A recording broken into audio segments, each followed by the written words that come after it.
This is a video game. This is what you immediately think of whenever you hear the term. It's the Atari 2600, and it defines the word classic. Even though the games are so simple and the graphics so primitive, it has a charm that will never be matched.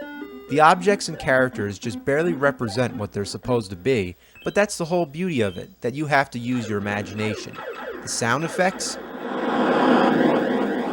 Just awesome. And the lack of music just enhances the mood.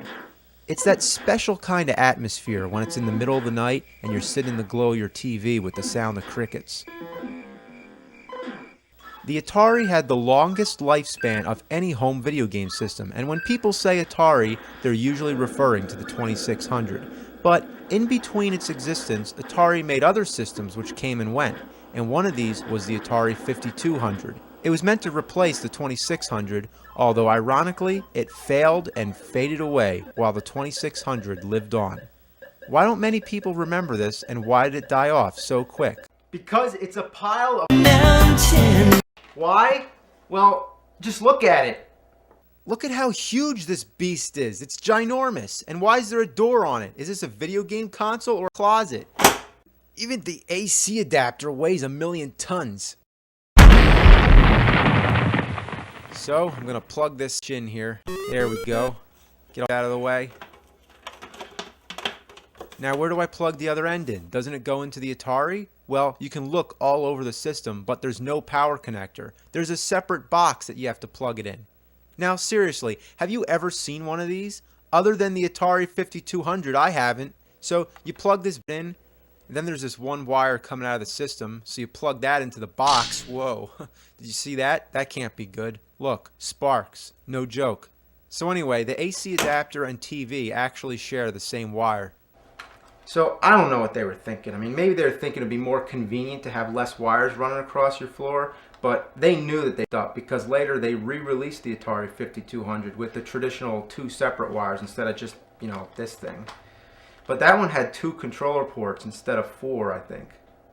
Now, we want to hook this thing up to that TV, but it's not going to be easy. I mean, just look at all these games, and every one of them has their own AC adapter and RCA cables, or those weird box things, all going into the same TV. So, I don't know how we're going to do it, but we got to get back there and plug this sucker in. That TV is just out of the question. It's a little too busy back there, but that's okay, because I believe the only true way to play Atari is on an old like that. Damn.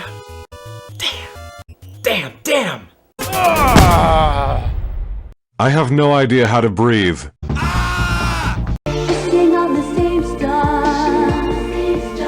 Now, after all that trouble I went through, let's play some damn games. Well, we haven't played the games yet, but I can definitely tell you the cartridges suck because they don't have end labels.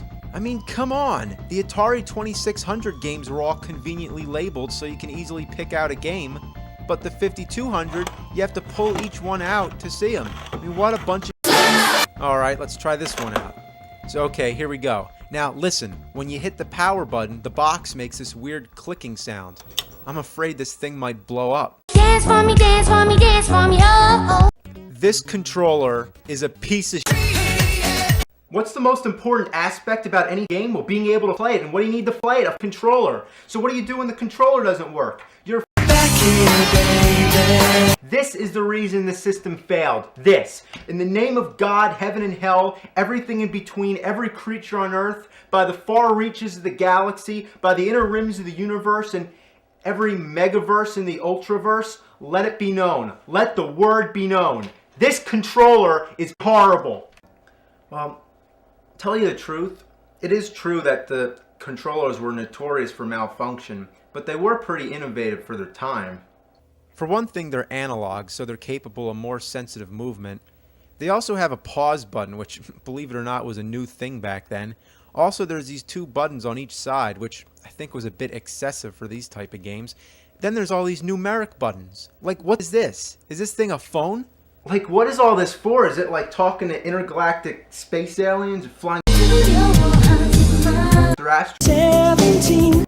Now there's another one, the trackball controller, but it's an ungodly abomination that begs for apocalypse. Look at it. It's like as big as a VCR or DVD player. It's big enough to be the game system, let alone the controller. Look, it's almost as big as the Nintendo. I mean, no, look, I think it's slightly bigger than the Nintendo. What a beast! But the ultimate question is, does it work? Well, does it? No, it doesn't. What a piece of... Well, we can't play the games, but we could at least look at them. Oh, break it for my head! We don't have to stand for this. There exist alternatives. Did you know that you can plug a Sega Genesis controller into an Atari 2600 and it'll work? See, that's the interesting thing about Atari. You can find all kinds of different stuff that's compatible. As for the 5200, there exist third-party controllers made for the reason of replacing the controller that the system came with. So, let's take a trip into the cyber world known as the internet and take a look. There we go.